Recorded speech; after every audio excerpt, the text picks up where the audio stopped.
Sadhguru Nath Maharaj Ki Jai, and welcome to Jagadambe Reads the Holy Books of India, Mahabharata466. As you may remember, Bhima finally got to Drona. Drona sat down on the terrace of his chariot. His mind was bent on giving up his life. He assumed the position adopted for the practice of yoga. Drona became blind and deaf to all that was taking place around him. His concentration became intense. Drishtadyumna advanced with his sword in his hand. He had every intention of killing Drona. Arjuna was overcome with pity for the Acharya. He shouted, "Do not kill him! Do not kill Drona! Capture him, bring him alive as a captive, but do not kill him!" Arjuna's words fell on deaf ears. Drishtadyumna went near the still form of Drona. With his sword, Drishtadyumna cut off the head of Drona.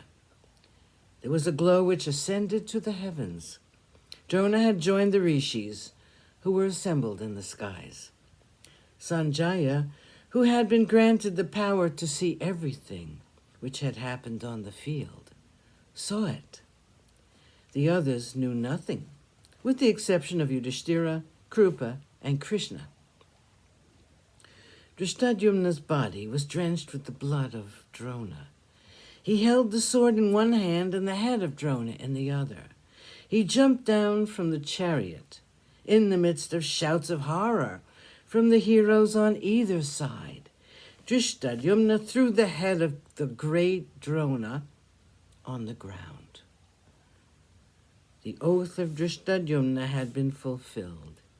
As soon as he descended from the chariot of Drona, Bhima rushed up to him and embraced him very warmly. They danced together in ecstasy. Bhima said, "My friend, happily your oath has been accomplished. I will embrace you again when the Sutta Putra Radeya is dead, and again when Duryodhana is killed." Chapter 32. Discussions in the Pandava camp 1. Duryodhana would not believe that his commander was dead. It was not possible for anyone to believe that Drona had suddenly decided not to fight and was killed. He was the one man who could keep all of them hopeful of winning the war. With the death of Drona died all hope in the heart of Duryodhana. It was evident to him that they would never be able to kill the Pandavas. The Kauravas lost all hope. The Pandava army presented a contrast to this depression. Duryodhana was more unhappy today than he was when Bhishma fell. The Acharya had done so much for him. He had told him again and again that he would not remove his armor until his last breath lingered in his body. In his selfishness, Duryodhana had caused his death. 5 days after the fall of Bhishma, Drona had died, and with him died all the power of the Kauravas. Duryodhana was desperately unhappy. The Kaurava army was retreating in panic. It was then that the great Ashwatthama advanced with his army. He could not understand why the army was in such a panic. He looked at Duryodhana, whose face was pale with anguish. Ashwatthama saw that everyone looked as though a great calamity had befallen them. He turned his puzzled look on Duryodhana and said, "What is the meaning of this? Radeya looks as though he has lost the war. All of you seem to be laboring under some great sorrow. What is the matter? Has anyone dear to you been killed? Who is gone? With my father to command your army, what could have happened? Tell me."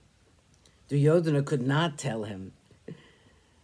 He looked at Krupa and said, "You will have to tell him. I cannot plunge him in grief. I cannot bear to tell him." Gently, Krupa broke the news to Ashwatthama. He told him about the outrage committed by Drishtadyumna. He told him how the others had tried to stop him. He told him about the lie spoken by Yudhishthira. He told him everything that happened. Sadhguru Nath Maharaj Ki Jai. Thank you for coming. I hope you come again.